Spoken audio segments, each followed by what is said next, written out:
Assalamualaikum warahmatullahi wabarakatuh. Kisah Nabi Adam alaihi salam, manusia pertama yang diciptakan Allah.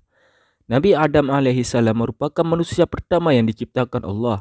Adam diciptakan untuk menjadi khalifah atau pemimpin di muka bumi, atau banyak hikmah yang bisa dipetik dari kisah Nabi Adam alaihi salam.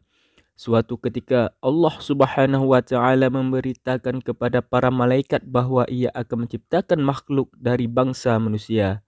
Makhluk ini diciptakan dari tanah di bumi yang nantinya juga akan menjadi khalifah di bumi. Kisah ini terdapat dalam surah Al-Baqarah ayat 30. Ingatlah ketika Tuhan berfirman kepada malaikat, sesungguhnya aku hendak menjadikan seorang khalifah di muka bumi. Terjemahan surah Al-Baqarah ayat 30. Allah pun memerintahkan para malaikat untuk mengambil tanah di muka bumi.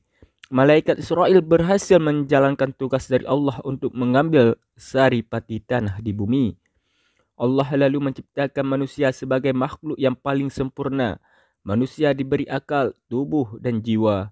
Allah melengkapi ciptaan itu dengan meniupkan ruh Nabi Adam. Saat ruh di mulut, Adam bersin sambil mengucapkan Alhamdulillah, segala puji bagi Allah. Itulah ucapan pertama dari seorang Adam. Manusia pertama di surga. Allah menyambut ucapan Adam dengan menjawab, Ya rahamkallah, rahmat Allah atasmu. Allah melengkapi Nabi Adam dengan ilmu pengetahuan. Para malaikat pun diminta untuk bersujud sebagai bentuk penghormatan pada Adam. Saat semua malaikat bersujud, ada makhluk berupa iblis dari bangsa jin yang menolak untuk bersujud. Iblis menolak untuk bersujud karena merasa lebih baik dari manusia karena diciptakan dari api. Mendengar jawaban itu, Allah lalu mengutuk iblis dan mengusir mereka dari surga. Nabi Adam alaihissalam pun berdiam dan hidup di surga selama beberapa waktu. Suatu ketika Adam merasa kesepian dan Allah pun menciptakan Hawa untuk menemani Adam. Adam pun menikahi Hawa dan mengizinkan mereka berdua tinggal di surga dengan syarat tidak mendekati pohon khuldi. Bertahun-tahun Adam dan Hawa mematuhi aturan itu hingga setan perlahan terus mencoba merayu mereka dengan tipu daya.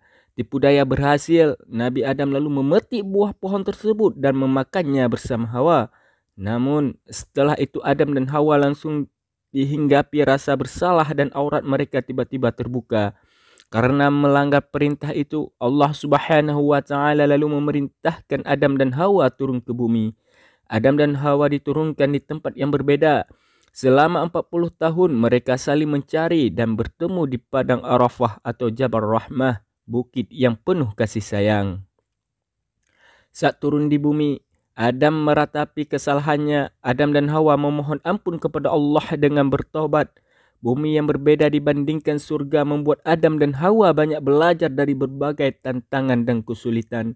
Mulai dari bercocok tanam, beternak, dan melindungi tubuh dari berbagai cuaca. Adam dan Hawa juga membangun keluarga di bumi dengan melahirkan hingga 40 anak. Banyak riwayat yang menyebutkan anak-anak Adam dan Hawa dilahirkan secara kembar. Sebagai khalifah di bumi, Adam juga diangkat sebagai nabi dan rasul yang bertugas berdakwah di bumi.